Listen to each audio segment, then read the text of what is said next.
ওহাব এবং সুরাবরে আমি বলতেছি আমার এই ভিডিওর মাধ্যমে যে আপনারা যেভাবে বাবার সম্পদ আত্মসাৎ করে আজকে ইনসাফগিরি দেখাইতেছেন সমাজে, কিন্তু সমাজের মানুষ জানে, দেশের মানুষ জানে যে আপনারা কতটা ভালো মানুষ। ঠিক আছে? তো আমি এই ভিডিওর মাধ্যমে বলতে চাই, যেভাবে আপনারা সম্পদ আত্মসাৎ করে এত বছর ধরে খাইতেছেন, আমার সম্পূর্ণ পাওনা এখন পর্যন্ত বুঝিয়ে দিলেন না। আপনাদের ভিতরে যদি মনুষ্যত্ববোধ থাকতো, বিবেক থাকতো, তাহলে আপনারা আমার সম্পদটা কিংবা আমার হিসাবটা সম্পূর্ণভাবে বুঝিয়ে দিতেন। একটা কথা মনে রাখবেন ভাই, পৃথিবীর শ্রেষ্ঠ আদালত হচ্ছে নিজের বিবেক। সেই বিবেক মনুষ্যত্ববোধটা আপনাদের ভিতরে নেই। এই ওহাব এবং সুরাব, আপনাদের দুজনের ভিতরে বিবেক মনুষ্যত্ববোধ তো কিছু নাই। কারণ আপনাদের নিজের স্বার্থের জন্য, আপনাদের ছেলে মেয়েদেরকে ভালো রাখার জন্য আজকে বাবার সম্পদ থেকে না বালান ফলে আজকে আম কাঠল যেটাই করেন না কেন সম্পূর্ণ কিছু বিক্রি করে আপনারা চলতেছেন, খাইতেছেন, কিংবা এখানে বসবাস করে আপনারা উপার্জনা করতেছেন। হ্যাঁ, আজকে আমাকে দূরে রেখে সাতক্ষীরাবাসী যত মানুষ আছে প্রত্যেকটা মানুষ জানে যে আমি কতটা সংসারে কষ্ট করছি। আমি যতটুকু পারছি সংসারে কম বেশি আমি থেকে কষ্ট করছি, কিন্তু সেই বিনিময়ে আমাকে কিছু দেওয়া হয় নাই। আমাকে কিছু দেওয়া হয় নাই। আমি এই আমার বাবার প্লটটার মধ্যে কত কষ্ট করলাম, সেখানে আপনারা গাছ বেচা গেলেন, সরকারি গাছ অনেক গাছই বেচা খাইছেন। ঠিক আছে? সেখান থেকে আমাকে কি করছেন, 1 মণ নিয়ে 2 মণ দান দিছিলেন। ঠিক আছে?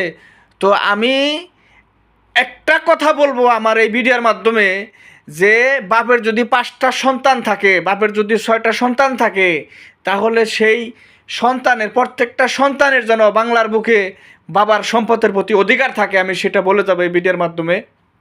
আর একটা যেটি ভাই আছে, প্রত্যেকটা ভাই জানি প্রত্যেকটা ভাবে এই যতটি ভাই আছে, যতটি ভাই থাকবে, প্রত্যেকটা ভাই যেন তারা সমান অংশীদার হয়, সমানভাবে যেন তারা নেতৃত্ব দিতে পারে এই সম্পদের ক্ষেত্রে।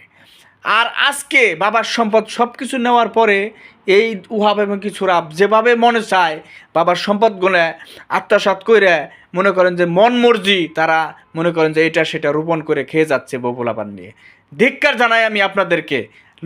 লজ্জা, আমার যে এতটা লজ্জা লাগে, আপনারা যে মানুষের হক নষ্ট করে আজকে আপনারা বাংলাদেশে নেতৃত্ব দেন। আমি এই কথাগুলো তুলে ধরবো, যতটুকু যে জায়গায় আমার যাইতে হয় আমি এই কথাগুলো প্রমাণস্বরূপ আমি আপনাদেরকে এই দেশবাসীর কাছে কিংবা যারা নেতৃবৃন্দু, কালিয়াকৈর নেতৃবৃন্দু আছেন সকলকে আমি তুলে ধরবো এরা কেমন মানুষ।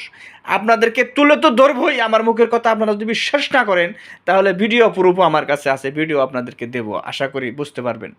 তো আমি ওহাব সুরাবকে এই ভিডিওর মাধ্যমে বলতে চাই যে দেখেন, মানুষকে কষ্ট দিয়ে কোনো ব্যক্তি সুখে থাকতে পারে না। ক্ষণিকের জন্য আজকে আপনি সুখে আছেন, মনে করেন যে আল্লাহ তাআলা আমার ব্যাংক ব্যালেন্সে 20-50 লাখ টাকা রাখছে, আমি খুব সুখে আছি। ভাই, এটা সুখ না, এটা ক্ষণিকের জন্য। আল্লাহ তাআলা একটা ফুটের পয়সাও একটা মানুষকে দেয় নাই। কারণ এটাই আমি বলতে চাই, বুঝিয়ে দিতে চাই যে আমার যদি একটা ফুট হয়, সেই ফুটে আল্লাহ তাআলা 1000 কোটি টাকা যদি আমি খরচ করি, ঠিক আছে, সেটা আল্লাহ তাআলা ইচ্ছা করে যে এখানে তার কোনো